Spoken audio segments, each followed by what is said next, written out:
प्यारे विद्यार्थियों, मैं Sunil Gupta, assistant professor geography, government girls college बयाना।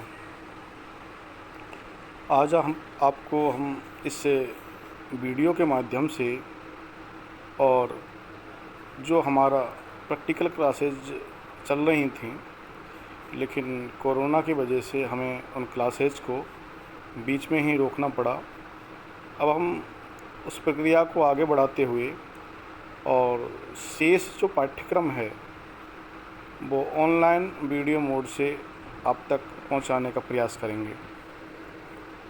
तो आज सर्वप्रथम हमने इससे पूर्व आपको ऑफलाइन क्लासेज में क्लासरूम के अंदर बता दिया था, उसमें एक मानक अक्षांश, दो मानक अक्षांश और बौन प्रक्षेप, ये कॉनिकल मैप प्रोजेक्शन में हम आपको बता चुके थे।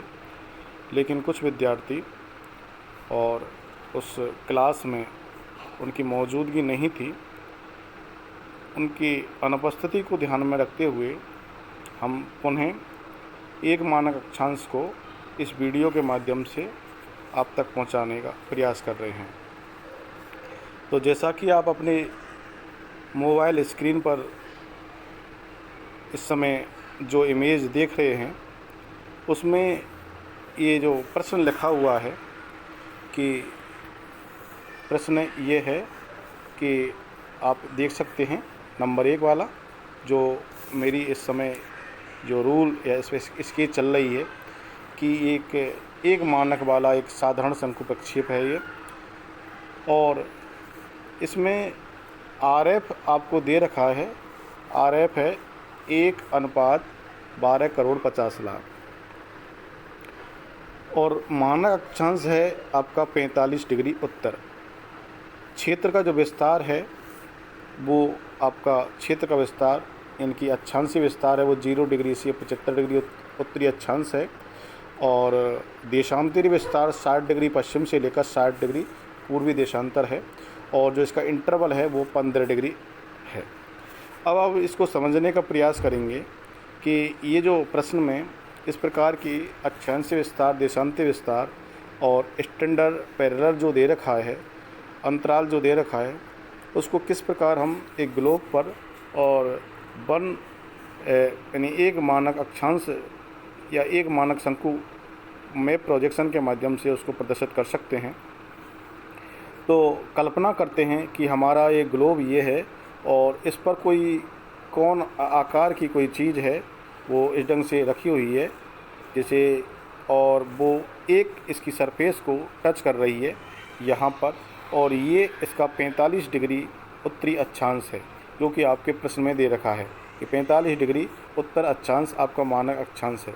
तो यहाँ पर इस ग्लोब पर ये इस समय इसको टच कर रही है, तो इसका मतलब इस एरिया का जो आपका क्षेत्र है और या कह सकते हैं दूरियां हैं, वो लगभग अन्य एरिया की तुलना में शुद्धता लिए होती हैं।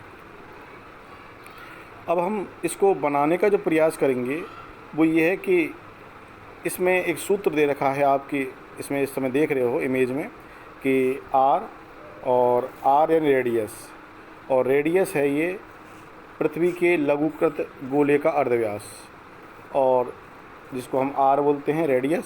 इसका सूत्र है कि पृथ्वी का वास्तविक अर्धव्यास बटे निरूपक भिन्न का हर। निरूपक भिन्न का हर इस समय आपको दे रखा है आपकी मोबाइल स्क्रीन पर प्रश्न में ही कि 1:12,50,00,000 है। लेकिन पृथ्वी का अर्धव्यास क्या होगा? पृथ्वी का अर्धव्यास सामान्यतः राउंड फिगर में 6,350 किलोमीटर है। अब हम चूँकि ये जो सवाल है वो सेंटीमीटर में है, इसलिए हम इस यूनिट को भी सेंटीमीटर में कन्वर्ट कर लेते हैं। तो हमने 6,350 किलोमीटर को और 1 लाख से मल्टीप्लाई कर दिया, गुणा कर दिया। क्यों? क्योंकि 1 किलोमीटर में और 1 लाख सेंटीमीटर होते हैं, इसलिए ये जो डिजिट है वो हो गई 63,50,00,000। इसलिए हम यहाँ पर ये जो देख रहे हैं कि 63,50,00,000 का आंकड़ा ही यहाँ पर लिया गया है। कि पृथ्वी का वास्तविक अर्धव्यास 63 करोड़ 50 लाख है और आपको निरूपक भिन्न 12 करोड़ 50 लाख दे रखा है। यदि इसको हम डिवाइड करते हैं तो 5.08 सेंटीमीटर की आपकी रेडियस आई। यहाँ तक ये जो कैलकुलेशन है वो कंप्लीट हो जाने के पश्चात और दूसरी इमेज पर हम पहुँचेंगे।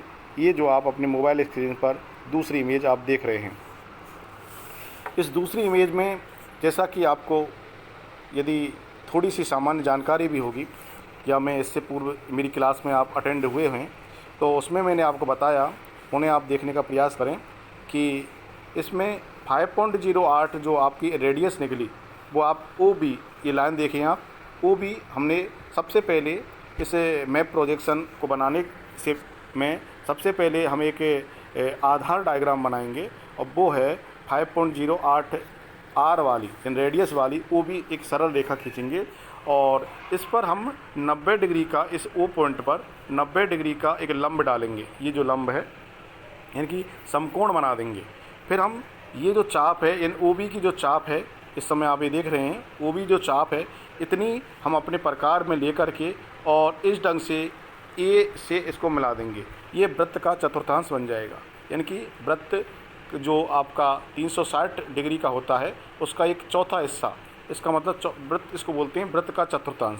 ये A, O और B, ये A, O और B आपका वृत्त का चतुर्थांश कहलाएगा, जो 5.08 सेंटीमीटर की सरल रेखा पर और इतनी ही दूरी के चाप से निर्मित होगा। अब आप देखें आपको पुनः क्या करना है, यानी कि आप इस समय इस प्रकार की स्थिति में हो, जो कि मैं बता दूं आपको कि आपने जैसे कि 5.08 सेंटीमीटर रेखा खींची, आपने इस पर 90 डिग्री का समकोण बना दिया और आपने इस A, O और B इस चाप के माध्यम से, यानी कि O और B की रेखा का चाप लेकर के और इसको इससे मिला दिया। इस स्थिति में हो आप। अब इसके बाद जो शेष जो इसमें डायग्राम है वो कैसे बनेगा, तो पहले हम इस प्रश्न में पढ़ चुके हैं कि आपका अंतराल 15 डिग्री का है, जैसा कि आप इसमें O और D रेखा देख रहे हैं। तो हम यहाँ पर यानी कि O बिंदु पर और आपका O बिंदु पर उन्हें आप देखें कि दोबारा मैं बनाऊँगा कि इस ढंग से आपका ये बन जाएगा A, O और B। अब आप O बिंदु पर आप अपना चांदा रखें और 15 डिग्री का कोण बना दें इस प्रकार। तो ये आपका D बिंदु हो जाएगा। तो ये ODB आपका 15 डिग्री का हो जाएगा। इसके पश्चात आप ये आपका ये इतना काम आपका कंप्लीट हो गया। इसके पश्चात आपका मानक जो अक्षांश है वो 45 डिग्री का है। उन्हें आप O बिंदु पर और अपना चांदा रखें और 45 डिग्री का कोण बना दें और इसको आप C बिंदु से और नाम रख दें इसका C बिंदु से। ये आपका 45 डिग्री का, यानी कि इस समय ये आपका 45 डिग्री का, ये आपका 45 डिग्री वाला और ये C बिंदु, यानी O से C बिंदु 45 डिग्री का होगा। ये आपका लिखा भी हुआ है। इसके पश्चात आपको क्या करना है, जो महत्वपूर्ण काम है वो ये है कि आपको जहाँ पर ये C बिंदु और इस जो कच्चा डायग्राम है इसमें ये C बिंदु, इस C बिंदु के इस बिंदु पर जहाँ पर ये चाप को संपर्क कर रहा है, टच कर रहा है, यहाँ पर आप चांदा रखें। कैसे, जैसे कि मैं आपको इसमें बताऊँगा। पुनः मिटाते हैं इसको कि जैसे यहाँ पर ये C बिंदु है और यहाँ पर आपने ये चांदा रखा, इस ढंग से आप चांदा रखोगे और चांदा रख करके और आप 90 डिग्री का कोण इस ढंग से बनाओगे। इसी प्रकार इसमें आप चांदा रखोगे यहाँ पर और चांदा रखने पर ये 90 डिग्री का कोण बनाओगे। तो 90 डिग्री का C बिंदु पर आप लंब डालें और C बिंदु पर लंब डालकर उसको आगे तक बढ़ाएं। जब ये आगे तक इस ढंग से बढ़ाते जाएंगे, आप इसको आगे तक खींच दें। फिर उसके पश्चात क्या करें, जो आपका A बिंदु है, OA लाइन है, ये OA लाइन है, जो आप इस समय मेरी उंगली के माध्यम से ये आप पिंक कलर आप देख रहे हैं कि OA जो लाइन है ये आपको पहले से बनी हुई है। इस OA लाइन को और बढ़ा दें आगे, और जैसे आप OA लाइन यहाँ तक थी पहले आपकी, अब इस लाइन को आगे बढ़ाते हुए ले जाएं, जहाँ पर ये और 90 डिग्री को क्रॉस करे वहाँ तक, और इस शेष भाग को, ऊपर वाले हिस्से को मिटा दें यानी कि ये भाग को आगे बढ़ा दें और जहाँ शेष जो भाग है, जैसे मैं इसमें रबड़ ले लेता हूँ और इसमें इस भाग को मिटा दें अपन। इस भाग को मिटा सकते हैं, इस भाग को मिटा सकते हैं अपन। इस भाग को मिटाने के बाद हमारा यहाँ तक का डायग्राम बन गया। इसके पश्चात हमें क्या करना है कि उन्हें हम पेंसिल लें और डी और ये बी, आप इस समय अपने स्क्रीन पर देख रहे हैं, ये बी डी का जो चाप है, बी डी का चाप प्रकार में भरें और आप ओ बिंदु पर आ जाएं, ओ बिंदु पर आ जाएं और बी डी चाप भर करके और इस ढंग से जैसा कि आप इस स्क्रीन पर देख रहे हैं, एक इस प्रकार चाप खींच दें और शेष भाग को मैं मिटा देता हूँ। ये तो इस समय बी डी चाप खींच दिया आपने और बी डी चाप से आप देखें, बी डी चाप से और आपने इस प्रकार एक चाप खींच दिया ओ बिंदु पर रख करके प्रकार को, जहाँ पर ये सी बिंदु को, क्योंकि सी इस समय हमारा 45 डिग्री का है और ये आपका मानक अक्षांश है, मानक अक्षांश है, ये स्टैंडर्ड पैरेलल है, मानक अक्षांश। तो जहाँ पर सी बिंदु को इसने काटा है, यहाँ एक काटा है, तो यहाँ से लेकर के और इस ओ बिंदु पर आप लंब डाल दें।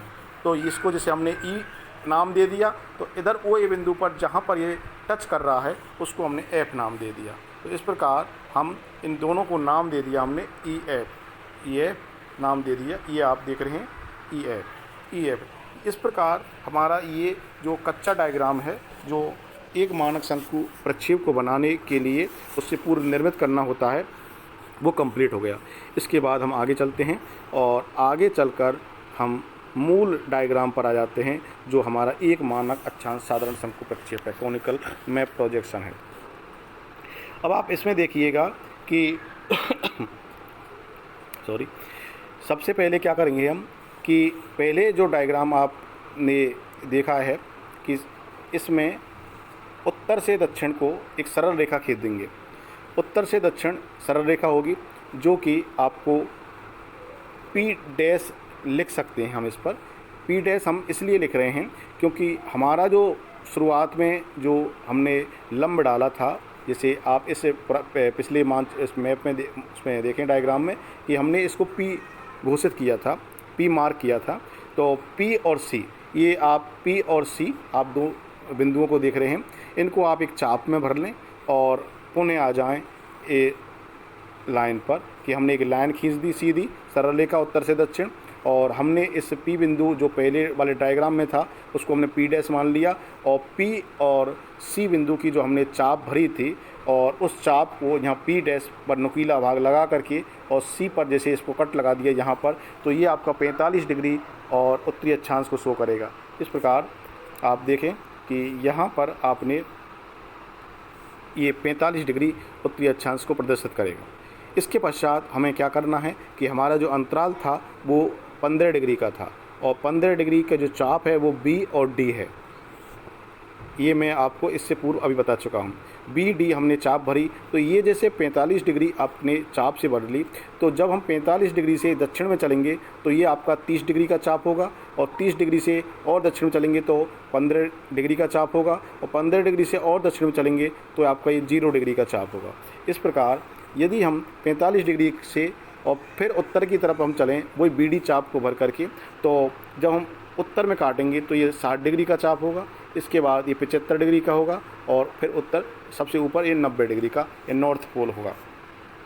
अब जहाँ पर हमने ये कट पॉइंट लगाए हैं, निशान लगाए हैं, उनको हम पी बिंदु से और चाप के माध्यम से और इनको पूरा चाप बनाएं, पूरा अक्षांश बनाएं और इस ढंग से हम इनको पूरा बना दें।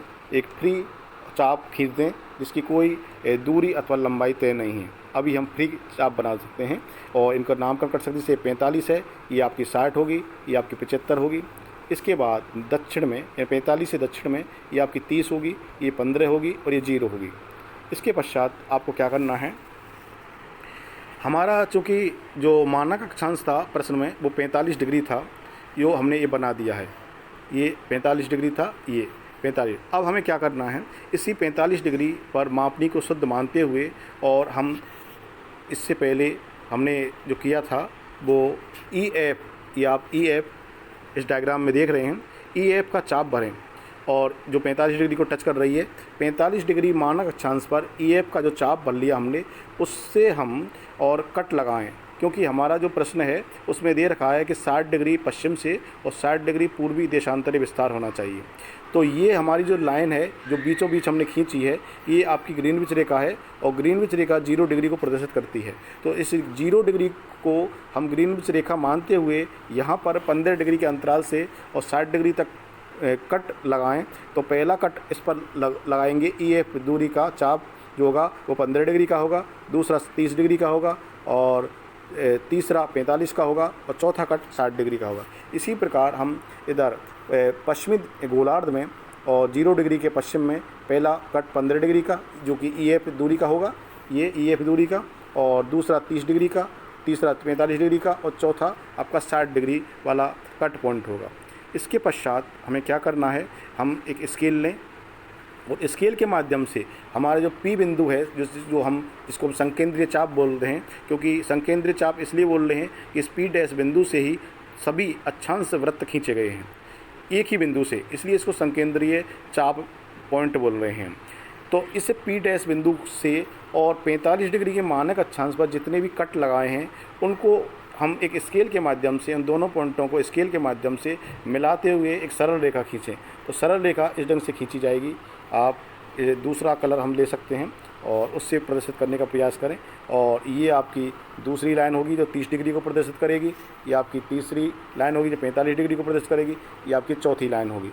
इस प्रकार पूरी, इसी प्रकार इधर पूर्वी गोलार्ध में ये आपकी 15 डिग्री की, ये 30 डिग्री की, ये आपकी 45 डिग्री की और ये 60 डिग्री की। इस प्रकार आप एक शंक्वाकार प्रक्षेप बना पाएंगे। इस पर हम उन्हें हम नामकरण कर दें। अब मैंने जो डायग्राम आपकी स्क्रीन पर बनाया है इसको मैं हटा देता हूं और जो मूल डायग्राम इमेज में बना हुआ है उसको मैं दिखाता हूं आपको। ये मैंने अब हटा दिया और अब आप मूल डायग्राम देखें इसमें कि किस प्रकार इसमें प्रदर्शित हो रहा है। जो मैंने बनाया है उसी ढंग से कि मैंने जो लिया था कि पी डैश बिंदु ऊपर लिया था और इधर नीचे आप देख रहे हैं 0 डिग्री है और ये आपकी सेंट्रल, इस पर नाम देखिए आप, ये सेंट्रल मेरिडियन लाइन लिख रहा है जो कि 0 डिग्री है। और जो 45 डिग्री का मानक अक्षांश था उस पर लिख रहा है स्टैंडर्ड पैरेलल, ये अंग्रेजी में लिखा हुआ है जिसको हम हिंदी में बोलते हैं मानक अक्षांश। अब हम शेष बातों पर आते हैं कि आप देखें कि यहाँ पर आप देखोगे कि 0 डिग्री के बाद 15 डिग्री, 30 डिग्री, 45 डिग्री और 60 डिग्री, और 60 डिग्री बेस्ट लिखा हुआ है। इधर 15 डिग्री, 30 डिग्री, 45 डिग्री और 60 डिग्री, इधर ईस्ट लिखा हुआ है। इधर ईस्ट और इधर ईस्ट मिलेगा आपको, इधर आपको वेस्ट मिलेगा। ये दोनों पॉइंट आप देख सकते हैं। इसके बाद हम उत्तर में भी हम अक्षांश प्रदर्शित करेंगे जिनमें आप देखेंगे कि यहाँ पर 0 degree, 15 degree, 30 degree, 45 degree, 60 degree और 75 डिग्री। उसी प्रकार यहाँ पर 0 degree, 15 degree, 30 degree, 45 degree, 60 degree और 75 डिग्री। ये आपको अपने इस एक मानक अक्षांश बन जाने के बाद इसमें आपको प्रदर्शित करना है। इस प्रकार अब ये कंप्लीट हो गया। इससे ये मालूम होता है कि यदि हम इस अक्षांश को और ग्लोब पर देखें तो ये एक छोटे से हिस्से को ही प्रदर्शित करता है, क्योंकि जैसे हम देखें कि ये जो ग्लोब बनाए हम और इस पर एक ग्रीनविच रेखा होगी, तो ग्रीनविच रेखा के 60 डिग्री इधर पूर्व पश्चिम में और 60 डिग्री पूर्व में, इस इतने से छोटे से एरिया को ही ये प्रदर्शित करता है। जैसा कि मैंने आपको और ऑफलाइन क्लास में बताया था कि इसमें केवल हम एक गोलार्ध का ही प्रदर्शन कर सकते हैं और एक गोलार्ध में भी और बहुत छोटे से हिस्से का ही प्रदर्शन कर सकते हैं। अब हम इसकी पहचान अथवा इसके गुणों को देखें तो इसमें हम देख रहे हैं कि अक्षांश वृत्त जो हैं वो वक्राकार हैं और इसमें भूमध्य रेखा आपको दिखाई दे रही है, लेकिन इसमें अक्षांश वृत्त पर जो मापनी है वो सामान्यतः शुद्ध रहती है, लेकिन 45 डिग्री जो आपका मानक अक्षांश है उस पर मापनी सर्वाधिक शुद्ध रहती है। देशांतर रेखाएं आप देख रहे हैं कि एक पॉइंट से आ रही हैं जो कि हम पी डैश जिसको नामकरण किया है, और वो भूमध्य रेखा की तरफ एक सरल रेखा के रूप में आ रही हैं, जहाँ पर वो मध्य में अक्षांश रेखाओं को समकोण पर काट रही हैं। जबकि ग्लोब पर हम देखते हैं तो ग्लोब पर हम देखेंगे तो देशांतर रेखाएं इस प्रकार वक्राकार कर्व टाइप होती हैं, जो कि यहाँ पर ये सरल रेखा के रूप में है। इसका मतलब ये हुआ कि देशांतर रेखाओं में अशुद्धता रहती है। तो यहाँ पर यदि हम मापनी की शुद्धता की बात करें तो ये जो स्टैंडर्ड पैरेलल है 45 डिग्री, इसके इर्द गिर्द ही और मापनी शुद्ध रहती है। तो इस पे एक मानक अक्षांश वाले शंकु प्रक्षेप में हम एक गोलार्ध का और एक गोलार्ध में भी, और जहाँ पर जो मानक अक्षांश है उसके इर्द गिर्द वाले हिस्से कोई बखूबी ढंग से या बेहतरीन ढंग से हम प्रदर्शित कर सकते हैं। तो आज के इस वीडियो में और हमने इस एक मानक अक्षांश के इन 3 इमेजेस के माध्यम से आप तक ये कैसे बनता है और कैसे इसकी कैलकुलेशन होती है, इसके बारे में आपको जानकारी साझा की।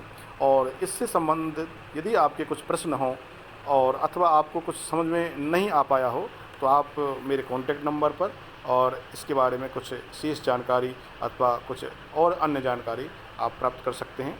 आज इस वीडियो में इतना ही। धन्यवाद।